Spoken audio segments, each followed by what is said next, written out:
Someone is going to have to explain to me why BP would not want to clean up this oil. This well, was not. Because it's more cost effective for y'all to come at night and sink the son of a bitch. When the oil's coming around, they call y'all, they tell y'all where all that, and the first thing y'all do is tell them to go the other way. Y'all send the plane and y'all fucking sinking it. That's what y'all doing. Come on, man. Let's quit playing over here and tell the truth. Y'all sinking the oil, Jason. You know y'all sinking it. You know what y'all doing. Y'all send all the boats, y'all put them in a group at night. We all hear the planes, and the next morning there's nothing but white bubbles. What you think? We stupid? We're not stupid. Y'all putting the oil on the bottom of our fishing ground. Y'all not only messing me up now, y'all messing me up for the rest of my life. And the fish are ain't gonna live long enough to buy no more shrimp. By the time this goes to court, all the people that this affected will be dead. They'll never collect a claim. They don't want us to know what our air quality is. They don't want us to know what our water quality is. 95% of that oil is on the ground. I got in my golf cart yesterday, rode down a block, went to the water, and there's oil. But yesterday they said there's no oil. This air quality has really caused me some problems. I smell the oil. I live in Chanel. I smell the oil pretty regularly. I can't even sit on my porch. I can't breathe. I have headaches. I have sore throats. My chest is congested. I'm nauseous. What is causing that? What is causing that? If it's not the oil or the Corexit or whatever it is, it wasn't like that before. It wasn't like that. I started getting sick the end of May. I went to the doctor. I thought it was something else. I did not know until I started doing research and listening to people that it could possibly be what's going on. This is not right for all of these people. They should know what our air quality is. They're lying to us. They're gone. From scientists on down. And BP bought every one of them. The only chance we got is if BP didn't buy the federal judges. We know they bought the president. We know they bought the Senate. We know they bought Congress. They bought EPA. They bought the Coast Guard. Probably bought these other idiots that's in here. But they hopefully they didn't buy the federal judges. Bad news. They bought the federal judges. They bought them too, or we screwed. Can I say a little something before Don runs out? Wait, I'm going to let you get up here and talk. I'm going to let you come up here and talk. How about that? Well, I got a big question. Yeah, man, come up here. This guy's worked in the oil field, and he also... Understandably, you are a nice man and a very nice person, else they wouldn't put you here, but this is a decision that's made above your head. Well, you're talking to, don't leave it on, they're talking to him, talk to us. And I've been involved in this. I've been involved in this from day one. And from day one, it has been an exercise in limiting BP's liability. We started with the health issue, and they buried it. They buried us on the health issues. I mean, I've got a lot of experience working in refineries with chemicals and all, and they completely buried us on the health issues.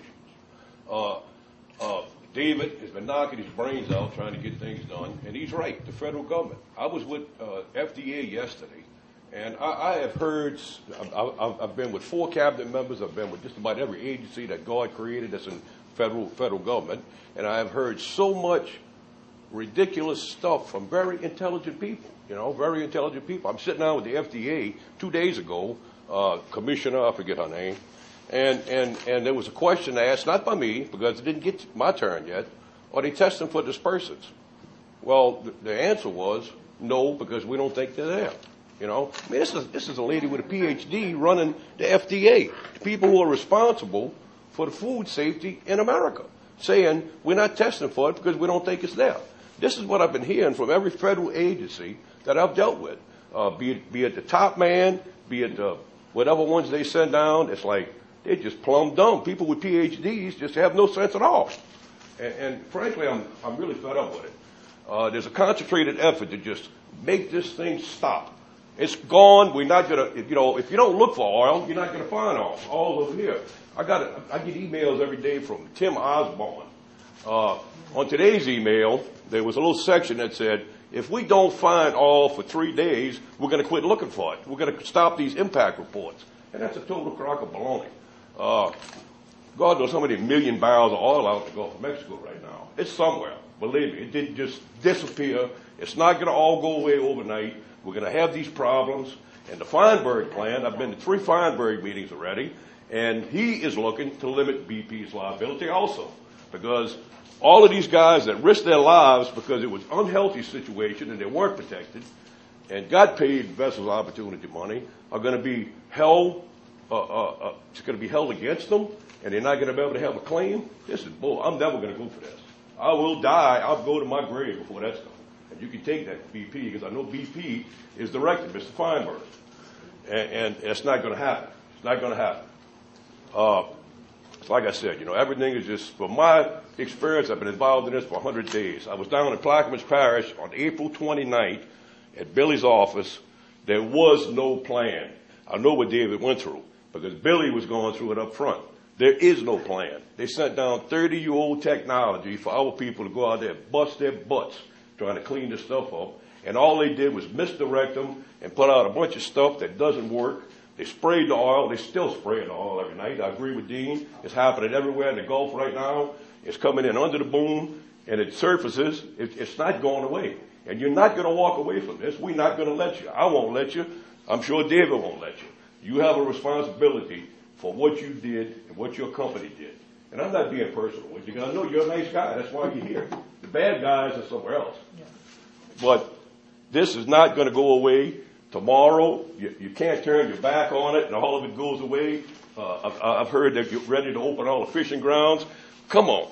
You need to go ride out here. You need to go ride out there and see what they got out there. How can you go fishing when there's 1 million PVC pipes? God knows how many million feet of boom. They got stuff floating around everywhere. I hate to ride around there in the daytime. You get stuff in the wheel in the daytime. How are you going to work at night? I mean, this is crazy. So we're just going to, all of a sudden, BP is ready to walk away from this thing. The well's plugged. The oil's not there. Everything's ready to go back to work. It's not going to happen. Believe me when I'm telling you, it's not going to happen. Because I'm going to fight, and I'm not going to let it happen. And they still ain't found that buck-tooth walrus in the Gulf. But, it's, and I know it's not you. I'm hollering at you, but hey, sorry. can I, But, this is just ridiculous. This is not going to happen. I've got a lot of issues with this. I've been involved in this for over 100 days now, as long as with the well's been blowing. Believe me, it's a total exercise in limiting BP's liability.